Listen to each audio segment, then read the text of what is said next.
इन देव दीपांतर से पधारे हुए बलवीरों का बल पराक्रम और समाप्त हो गया इनकी वाणी का वो जोश जो कुछ समय पूर्व मैंने देखा। मैंने क्या देखा? मैंने देखा था जब परिकर बांध उठे अकुलाई चले इष्ट देवन शरणाई, लेकिन अब परिणाम क्या मिला? श्री हत भय हार ही ये राजा और बैठे निजरी जाई समाजा, अपनी अपनी समाजों पर जाकर के बैठ गए। कुछ समय पूर्व वंदी जल के द्वारा अपने की घोषणा प्रसारित की गई और उस घोषणा को सुनकर के ये दीप दीपांतर से पधारे हुए सभी बलवीर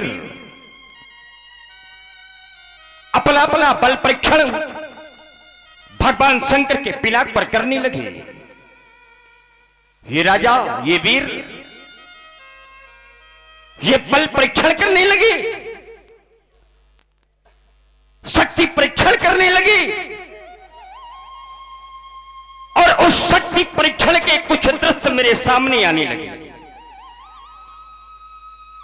एक पहला दृश्य मैंने देखा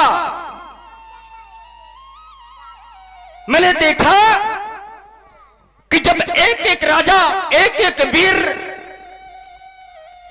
धनुष को उठाने के लिए आए और धनुष को उठाने का प्रयास करने लगे। और कैसे? तो तमक ताक तक शिव धनु धरही, उठे न कोटि भांति बल करही। तमक धरे धनु मोढ़ न उठे न चले लजाए।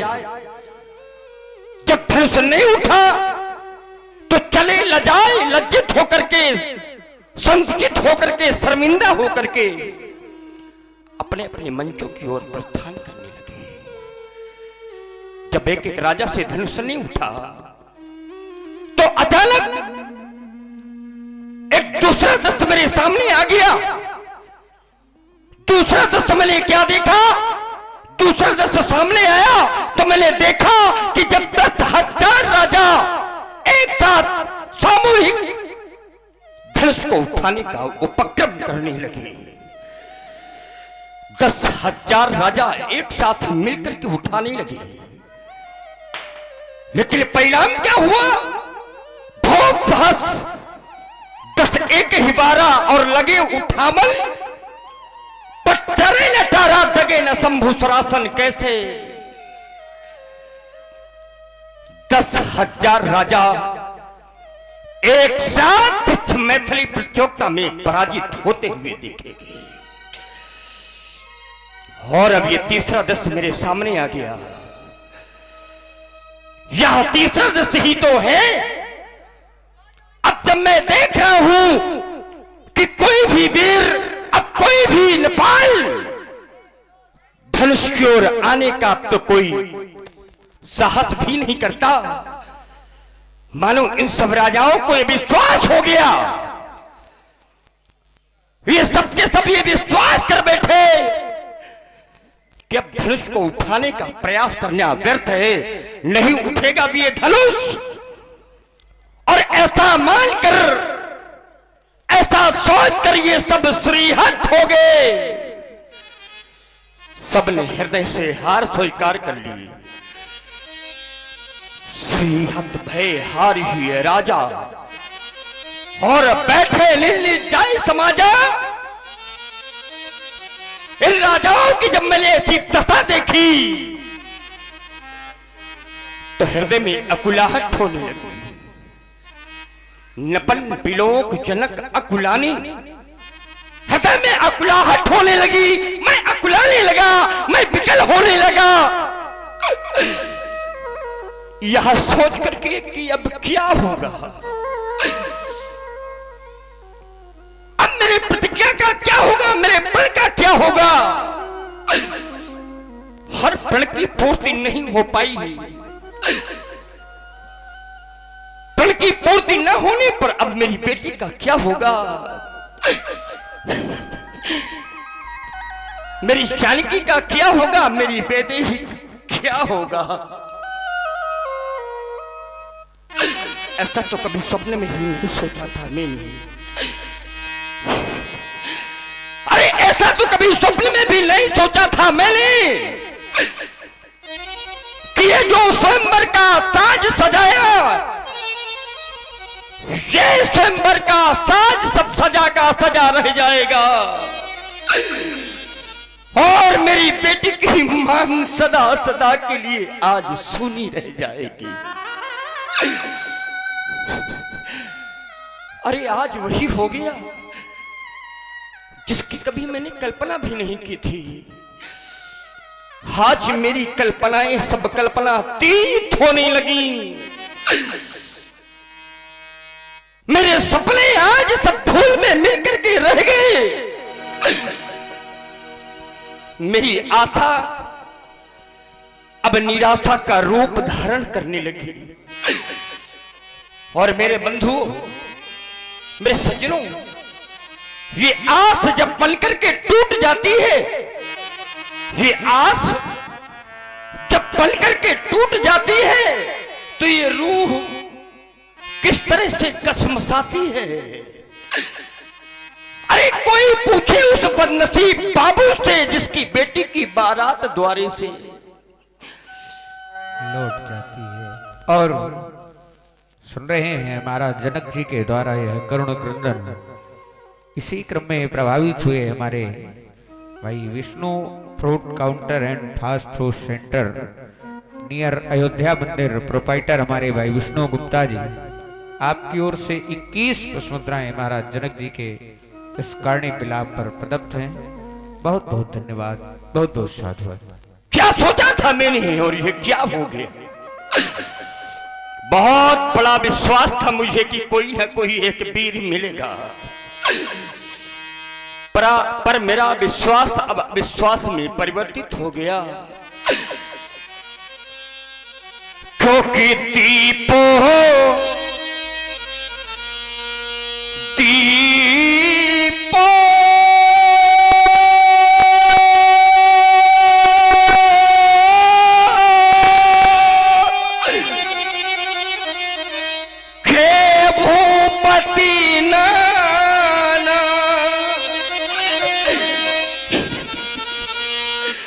और आए सुनी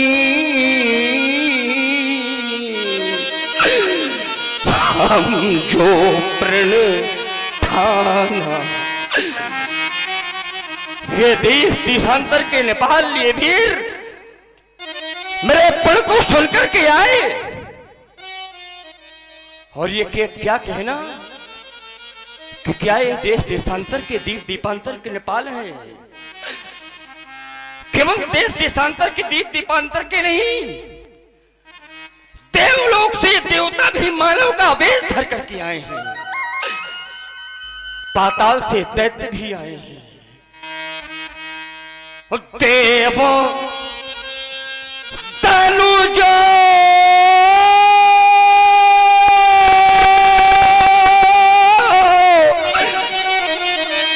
हरि मनुजो शरीर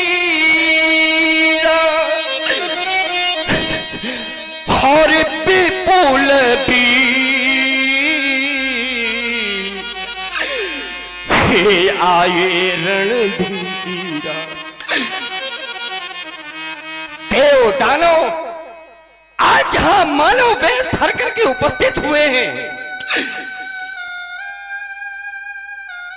लेकिन किसी के द्वारा भी धनुष का खंडन कर दिया जाता, ऐसा संभव नहीं हुआ।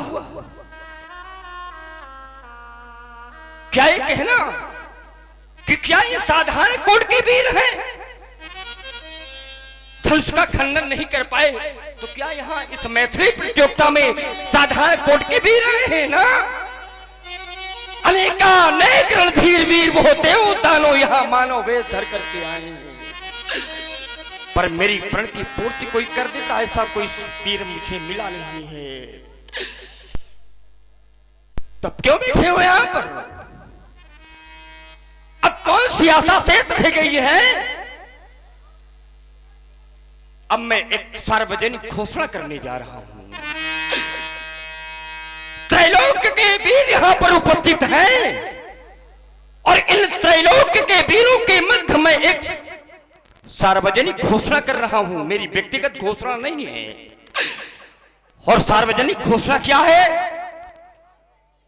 आप जनी को माखे भटमानी, आप जनी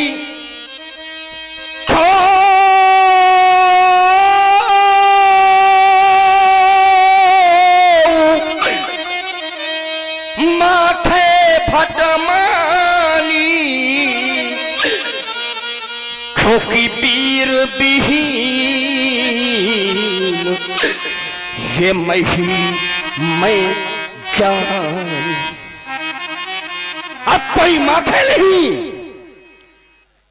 माखे एक बार ये माखे थे, भटमानी अतिशय मन माखे।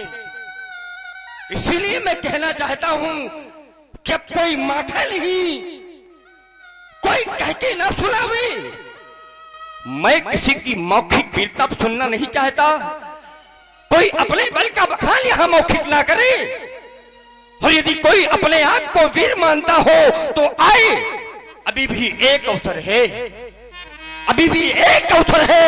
जो भी अपने आप को वीर मानता हो वो आए और आकर के धनुष को उठाए, तो खंडों में विभाजित कर दे, अपनी वीरता को प्रमाणित कर दे, तभी उसे वीर स्वीकार किया जाएगा।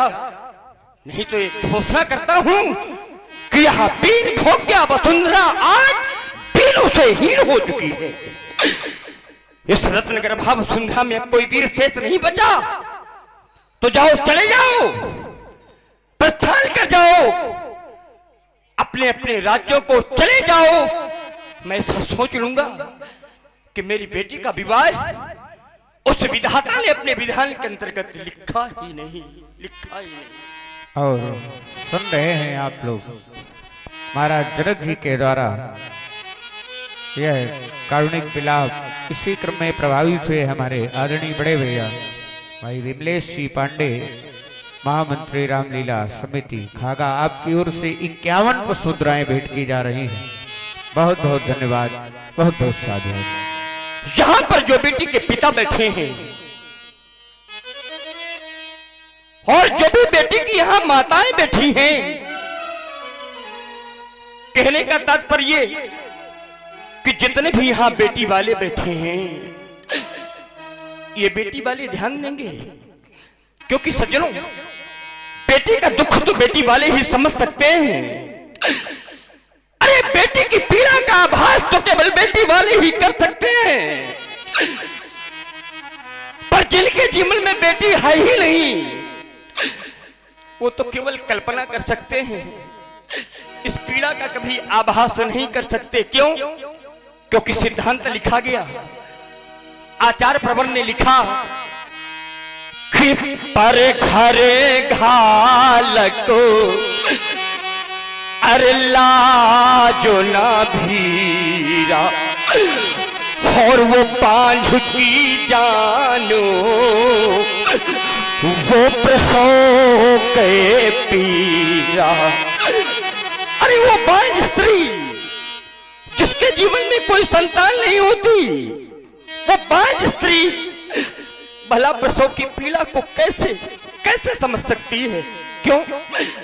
क्योंकि उसके जीवन में वो समय कभी आता ही नहीं। ये बात मैं क्यों कह रहा हूं? मेरे कहने का भावार्थ क्या है? मेरे कहने का तात्पर्य ये है मेरे सज्जनों, मेरे बंधुओं, मैं कहना ये चाहता हूं कि जिसने कन्या अर्जाई ही नहीं, वो कन्या का दुख क्या जाने, वो कन्या का दुख क्या जाने। और जिन पैर बिमाई फटी नहीं, वो पीर पराई। और अगर इस पीड़ा को समझना है कि बेटी की पीड़ा क्या होती है, बेटी का दुख क्या होता है, तो एक काम करना होगा आपको, एक कार्य करना है। कौन सा कार्य? आपको कल्पना करना है केवल। कैसी कल्पना? कल्पना उस समय की करना है आपको जिस समय किसी की बेटी विदा होने लगती है। उस विदाई के समय की कल्पना करना है कि जिस समय बेटी विदा होने लगती है, और विदाई के समय जिस समय बेटी अपने मां के हृदय से लिपट करके रोने लगती है, तो कोई उस मां के हृदय से जाकर के पूछे जो मां अपनी बेटी को विदा करती है, उस समय मां की दशा क्या होती है, मां की क्या स्थिति होती है। तो आचार्य प्रवर ने ग्रंथ में लिखा है मां की दशा क्या होती है। तो आचार्य प्रवर ने लिखा कि पहुरी पहुरी भेटई महतारी, हरे पहुरी पहुरी भेटई महतारी, और कहीं बिरन की ये रची कतनारी। उस समय वो बेटी की मां अपनी बेटी को अपने हृदय से लगाती है और उस विधाता से कहती है कि हे विधाता, मेरी बेटी को जीवन भर के लिए मुझसे दूर करना था, तो तुमने मेरी कोख से बेटी को जन्म ही क्यों दिया। मेरे सज्जनों, कल्पना करिए उस समय की, जब लिपट लिपट कर मां से रोए बेटी,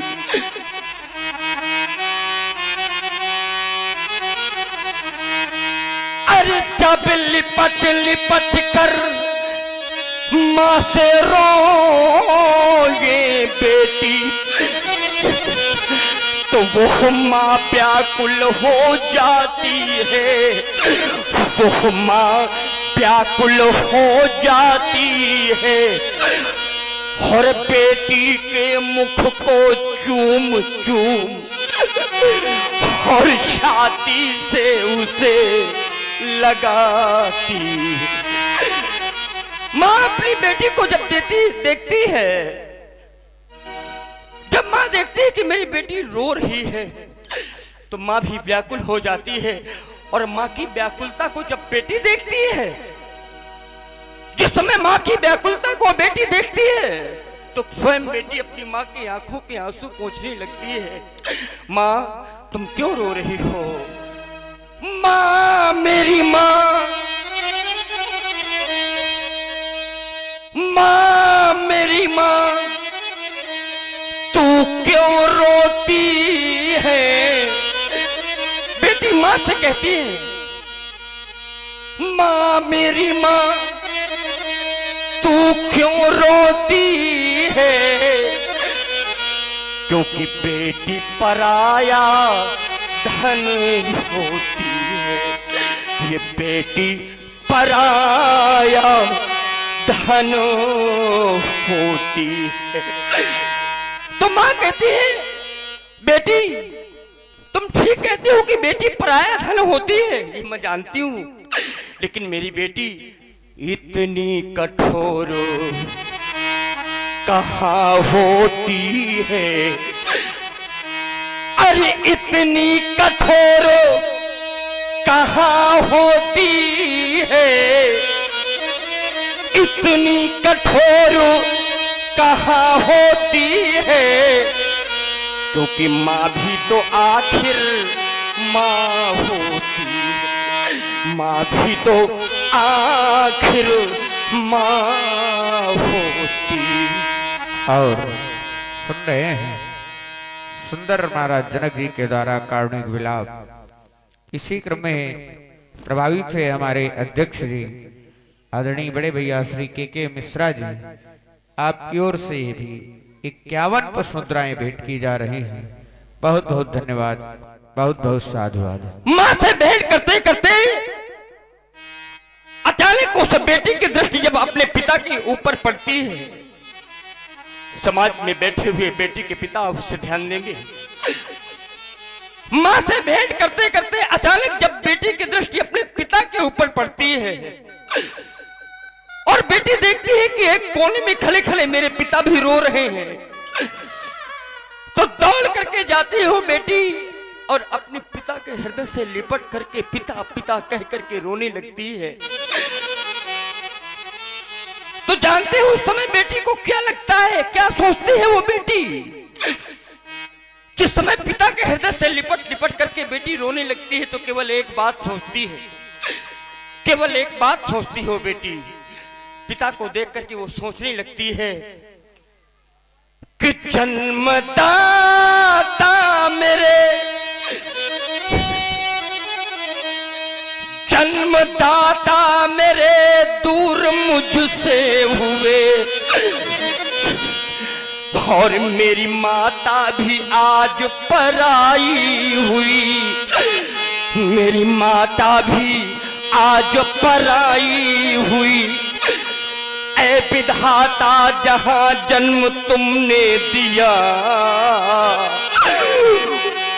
उसी घर से ही मेरी विदाई हुई, उसी घर से ही मेरी विदाई हुई। कभी वो बेटी अपने पिता को देखती है, कभी मां को देखती है और कभी परिवार के लोगों को भी देखती है और सबको देख करके वो बेटी सोचने लगती है कि हो गए अपने आज पराए, हो गए अपने आज पराए और मेरे बाबुल का घर छूट गया, मेरे बाबुल का घर छूट गया। बिछड़ गई मेरे संग की सखियां और अब बचपन का सुख लूट गया। और कोई उस पिता के हृदय से जाकर के पूछे मेरे बंधुओं, मेरे सज्जनों, कि जिस समय वो बेटी का पिता अपनी बेटी को विदा करता है तो उस बेटी के पिता को कैसे लगता है? उस समय वो बेटी का पिता क्या सोचता है? अपनी बेटी को देख देख करके वो पिता सोचने लगता है कि हाय विधाता तूने भी, अरे हाय विधाता तूने भी यह कैसी रीति बनाई है, यह कैसी रीति बनाई है। कौन सी रीति है कि जिस बेटी को मैंने पाला, जिस बेटी को मैंने पाला वो बेटी हुई पराई है, वो बेटी हुई पराई है। और पुनः इसी क्रम में प्रभावित हुए हमारे आदरणीय बड़े भैया श्री विमलेश जी पांडे, महामंत्री रामलीला समिति खागा, आपकी ओर से पुनः 51 पुष्प मुद्राएं प्रदत्त की जा रही हैं। बहुत बहुत धन्यवाद, बहुत बहुत साधु। और मैं कहना ही चाहता हूं मेरे सज्जनों, मेरे बंधुओं, कि घर में बेटा होना ये तो भाग्य की बात होती है। घर में बेटा होना ये तो भाग्य की बात होती है, लेकिन घर में बेटी होना ये भाग्य नहीं है, ये तो सौभाग्य की बात होती है। क्योंकि सौभाग्य की शाखा में खिलती है बेटी, सौभाग्य की शाखा में खिलती है बेटी, लेकिन भाग्य अगर अच्छा है तो मिलती है बेटी, भाग्य अगर अच्छा है तो मिलती है बेटी। कभी बन के कोयल, कभी बन के मैना घरों आंगनों में चहकती है बेटी। और हम तो ये बार बार कहा करते हैं कि जिस घर में बेटियां हों तो उस घर के लोगों को देवी मंदिर जाने की आवश्यकता नहीं है। जिस घर में बेटियां हों उस घर के लोगों को देवी मंदिर जाने की आवश्यकता नहीं है। क्यों? अपने घर की देवियों की पूजा कर लीजिए तो मंदिर में बैठी हुई वो देवी अपने आप प्रसन्न हो जाएगी। बेटा आंखों का तारा है,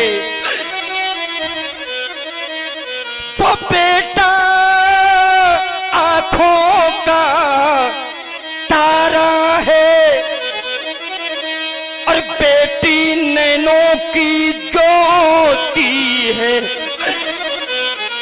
वो घर मंदिर बन जाता है, वो घर मंदिर बन जाता है जिस घर में बेटी होती है, जिस घर में बेटी होती है। बेटियां ही मान है और बेटियां अभिमान है। बेटियां ही मान है और बेटियां अभिमान है।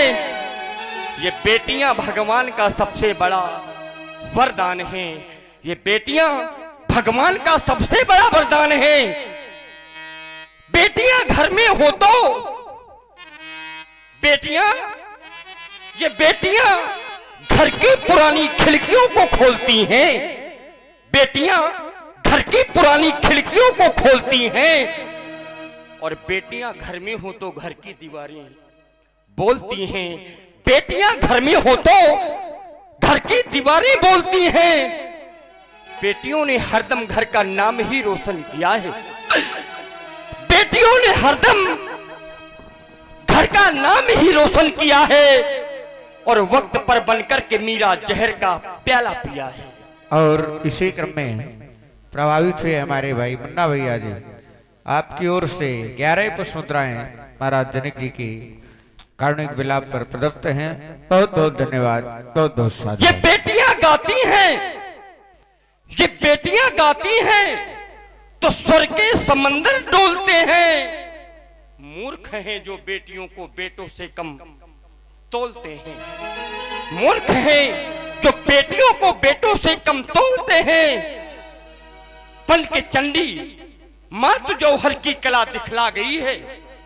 पल के चंडी मां तो जौहर की कला दिखला गई है। ये पति के प्राणों के लिए यमराज से टकरा गई है। पति के प्राणों के लिए ये यमराज से टकरा गई है। मूर्ख कालिदास ने विद्योत्मा से बुद्धि पाई। कालिदास मूर्ख थे पर उनकी पत्नी विद्योत्मा ने उनको ज्ञान दिया था। अगर विद्योत्मा ने ज्ञान न दिया होता तो आज विद्वान कालिदास के नाम से हम जानते न होते। मूर्ख कालिदास ने विद्योत्मा से बुद्धि पाई और एक रत्नावली ने राह तुलसी को दिखाई। और एक रत्नावली ने राह तुलसी को दिखाई। बेटियां धरती का गौरव, बेटियां धरती का गौरव और गुणों की खान है। ये बेटियां भगवान का सबसे बड़ा वरदान है। इस संसार में आने के बाद जिसने कन्यादान नहीं किया मेरे बंधुओं, मेरे सज्जनों, उसका ये मानव जीवन भी बेकार चला जाता है, व्यर्थ हो जाता है ये मानव जीवन। क्योंकि आचार्य लिखते हैं, इस जग में आने वाले को, इस जग में आने वाले को सब कुछ तो यहाँ मिल जाता है। सब कुछ तो यहाँ मिल जाता है। पर ध्यान रखना, होता है बहुत वो भाग्यवान जो कन्यादान कर पाता है। जो कन्यादान कर पाता है। किसी ने लिखा कि अन्नदानम श्रेष्ठ दानम, अन्नदान ये श्रेष्ठ दान होता है। लेकिन उसके आगे लिखा गया कन्यादानम तत्परम, कन्यादान उससे भी अधिक श्रेष्ठ होता है। इस जग में आने वाले को बहुत भाग्यवान होता है वो मानव जो कन्यादान करने का सुअवसर प्राप्त होता है। क्यों? क्योंकि माता पिता के घर में ये बेटी धरोहर रूप में होती है, ये पराई संपत्ति होती है बेटी। और कोई भी मानव इस धरोहर को जीवन भर अपने घर में नहीं रख सकता। और इसी क्रम में हमारे भाई रामराज जी तहसील खागा आपकी ओर से 101 पुष्प मुद्राएं और हमारे राजा राम जी कोषाध्यक्ष जी आपकी ओर से भी 11 पुष्प मुद्राएं भेंट हैं। बहुत बहुत धन्यवाद। हाँ, कुल कोष इन्हीं के पास है। कोई भी मानव इस संपत्ति को, इस धरोहर को जीवन भर अपने घर में नहीं रख सकता। क्यों? क्योंकि बेटी मां तो धरोहर होती, कि बेटी मात धरोहर होती और करना पड़ता इसका दान, करना पड़ता इसका दान। पर याद रखना सब दानों से दान श्रेष्ठ है, सब दानों से दान श्रेष्ठ है, लेकिन महादान है कन्यादान, महादान है कन्यादान। और मेरा इतना बड़ा दुर्भाग्य कि मैं अपनी बेटी का कन्यादान नहीं कर सका। आज मेरा दुर्भाग्य मेरे सामने आ गया। क्या सोचा था और ये क्या हो गया।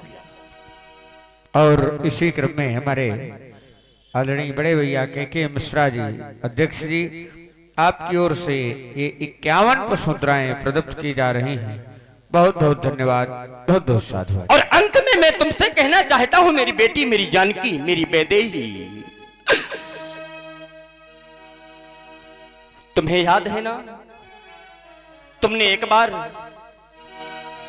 बहुत बड़ा आश्चर्यजनक कार्य किया था। तुम्हें याद है ना, जब धराली पने में अगर तुमने बेटी, ये धराली पने में अगर तुमने बेटी, धनुष को जो कर से उठाया न होता, तो सच कहता बेटी मेरे हृदय में वो धनुर्भंग का भाव आया न होता, वो धनुर्भंग का भाव आया न होता। न कैलाश तज कर वो शिवानाथ आते, न कैलाश तजो कर वो शिवानाथ आते, और मुझसे कठिन प्रण कराया न होता, मुझसे कठिन प्रण कराया न होता। भगवान शंकर ने ही तो मुझसे कहा था कि जनक मेरे धनुष पर प्रतिज्ञा करो, धनुर्मदीयम ते गेहे पूजतम तो पूर्वजई, तस्य प्रतिज्ञा तोया कार्या भंगाए तोलनाए चा, न कैलाश तज कर वो शिवानाथ आते,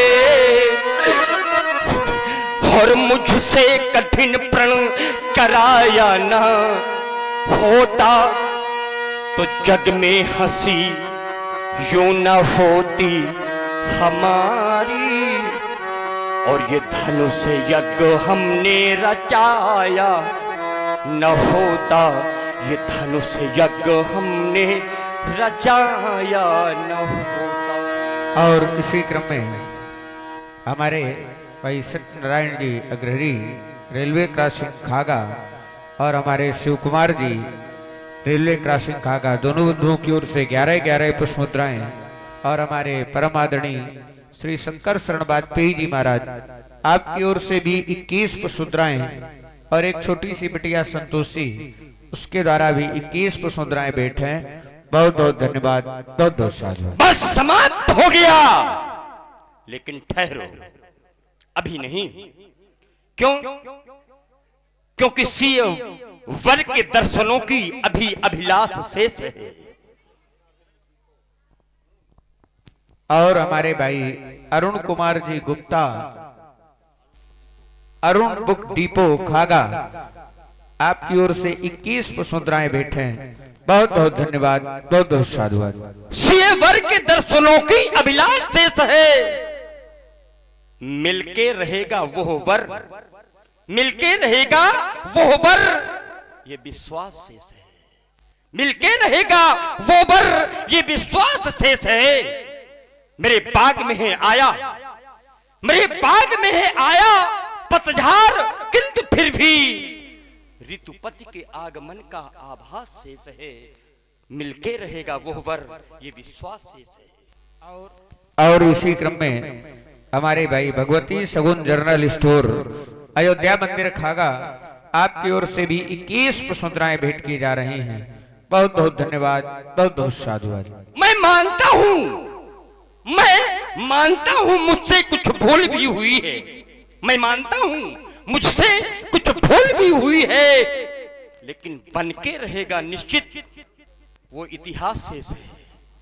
बनके रहेगा निश्चित वो इतिहास शेष है। सीए वर के दर्शनों की अभिलाष शेष है। मिलके रहेगा वो वर, ये विश्वास शेष है। हो सकता ना निराश मैं, हो सकता ना निराश जीवन में मैं कभी, जब तक कि तन में मेरे एक श्वास शेष है। मिलके रहेगा वो वर, ये विश्वास शेष है। सीए वर के दर्शनों की अभिलाष शेष है। हुई ना मेरे प्रण की पूर्ति, हुई ना मेरे प्रण की पूर्ति, और नाई पीरों में फूर्ति, रह गई मेरी सुषमा मूर्ति, रह गई मेरी सुषमा मूर्ति। ये उजड़ता जाता मेरा बाग, ये उजड़ता जाता मेरा बाग, और झुलस गए मेरे हृदय के ताग। तब कह दो, अब कह दो कि ये जाए यहां से भाग, क्योंकि अब ना बजेगा कोई राग। ये धनुर्भंग नहीं हो सका, तब ये सभा करा दो भंग, क्योंकि पिघल गया मिथिलेश का यह रंग अमन का रंग, रंग अमन का रंग, रंग अमन का रंग। सीता की सखियों, हमारी बेटी को अंतःपुर में पहुंचाओ। जनक बचन सुनि सब नर नारी, देख जान कहीं भय दुखारी। माथे लखना, माथे लखना, कुटिल भई भाहे, रति पट पर गत, नयन सिरोहे कही न सकत रघुबीर डर। लगे बचन जनबान, नाई राम पद कमल सिर, बोले गिरा प्रमाण। हे रघुवंश कुलभूषण, शूर कुलभूषण, देखा कुछ सुना कुछ, किसी भी सूरवीर में कुछ कहने का साहस नहीं हुआ जो राजा जनक की वाणी का विरोध करता। राजा जनक के द्वारा कहा गया, तजौवास निज निज ग्रह जाहू, लिखा न विधि बैठे विवाहू। ये केवल राजा जनक के जीवन की कहानी नहीं है, अपितु समस्त संसार की एक कहानी है। जब हमारा कोई कार्य बन जाता है, हम ये कहते हैं कि हम बड़े बुद्धिमान हैं, हमने अपना कार्य समय से कर लिया। अगर हम न होते तो ये कार्य न होता। और जब जब किसी का कोई कार्य बिगड़ता है, नहीं बनता, तो फिर व्यक्ति यही कहता है कि विधाता की यही इच्छा थी। अर्थात बन जाए तो हम बुद्धिमान हैं, बिगड़ जाए तो विधाता की यही इच्छा। हानि, लाभ, जीवन, मरण जस अपजस विधि हाथ, ये विधाता के हाथ में तो है, लेकिन ना तो विधाता से किसी की शत्रुता है और ना ही किसी से उसकी मित्रता है। वो तो मात्र शुभ और अशुभ कर्म अनुहारी, ईश देई फल हृदय विचारी, केवल फल प्रदान करने का कार्य परमात्मा करता है, वो भी हमारे और तुम्हारे कर्मों को देखकर और विचार कर। अर्थात विधाता भी विचार करता होगा। जब कोई कहता है कि ये कार्य विधाता ने बिगाड़ा है, विधाता ने ऐसा नहीं लिखा, तो विधाता भी विचार करता होगा हमारी शत्रुता क्या है, विचार कीजिए। लेकिन ये राजा जनक की व्यक्तिगत घोषणा है, विधाता ने वैदेही का विवाह नहीं लिखा, ये तो ज्योतिष का विषय है। और एक संत का ये भी मत है, कै मुनीस हिमवंत सुन, जो विधि लिखा लीलार, देव तनुज नर नाग मुनि को न मेटनी, कोई इसे मिटा नहीं सकता। अब विधाता ने नहीं लिखा, आप पूर्व से जानते थे, तो फिर ये स्वयंवर की रचना क्यों? अर्थात इस स्वयंवर की रचना के द्वारा संसार की क्षत्रिय वीरता का अपमान। और अगर आज आपने जाना है कि विधाता ने नहीं लिखा, तो कोई बात नहीं, कभी कभी क्रोध के आवेग में आकर व्यक्ति ऐसा कह भी सकता है। आपने कहा, लेकिन एक बात बड़ी अनुचित है, और अनुचित यह है कि वसुंधरा वीरों से विहीन है। ये वसुंधरा किसी कालखंड में न तो वीरों से विहीन थी, न है और न कभी होगी। आप चाहते हैं ये धनुष टूट जाए तो हम मान जाएं कि धनुष तोड़ने वाला वीर है। पूर्व काल में आपकी सभा में ज्ञान का प्रमाण पत्र दिया गया, न कि वीरता का। आज एक नया कार्य हो रहा है, वीरता का प्रमाण पत्र वहां दिया जा रहा है जहां सदैव ज्ञान का प्रमाण पत्र दिया जाता रहा है। और धनुष टूटे तभी तो वीर घोषित होगा।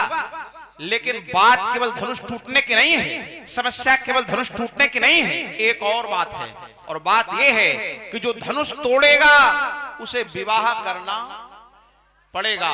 और संसार में वीर नहीं, सभी जानते हैं महावीर भी विद्यमान है, लेकिन उन्होंने आजीवन विवाह न करने का संकल्प ले रखा है। तो केवल मात्र आपकी इस निजी स्वार्थ की पूर्ति के लिए, या आपके विचारों की प्रतिपूर्ति के लिए, या आपकी प्रतिज्ञा की प्रतिपूर्ति के लिए क्या कोई अपनी प्रतिज्ञा को भंग करेगा?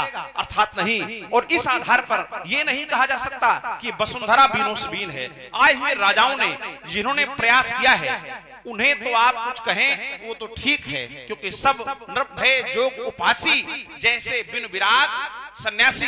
लेकिन राजाओं के मध्य में हमारे रघुवंश श्रवण प्रभु श्री राम जी विद्यमान है। और कही जनक जिस अनुचित वाणी विद्यमान रकुल मन जानिए जनक, जो कहे तुमने बहन ये जिगर पर तीर बैठे हैं और कलेजे चीर बैठे हैं, न मानो पूछ लो इनसे यहाँ जो वीर बैठे हैं। रही जो जानकी कुंवारी, मुझे क्या दुख नहीं इसका, मगर मैं क्या करूं कि सामने श्री रघुवीर बैठे। अभी तलवार चल जाती अगर श्री रघुवीर न होते, हजारों वीर करने के लिए शमशीर बैठे हैं, मगर मैं क्या करूं कि सामने श्री रघुवीर बैठे हैं। प्रभु आप शांत हैं, और आज आपका शांत होना रघुवंशी नहीं, अभी तो संपूर्ण विश्व की वीरता पर प्रश्नचिन्ह खड़ा कर रहा है। प्रभु आपके शांत होने से रघुवंश की मर्यादा भी आज घटती हुई प्रतीत हो रही है। राजा जनक इस प्राचीन जीर्ण शीर्ण धनुष पर वीरता देखना चाहते हैं।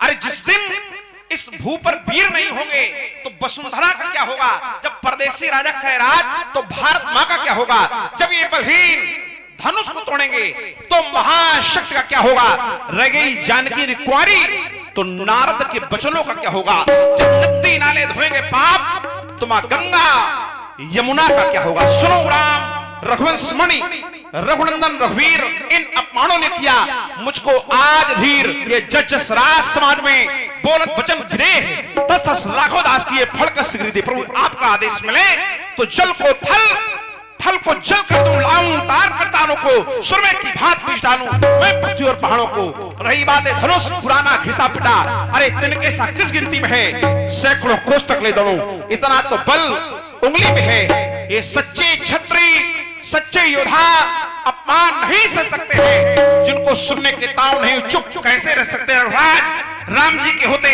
अर्चित वाणी के डाली है, सत्य हृदय में चुभते हैं, ये पृथ्वी वीरों से खाली है।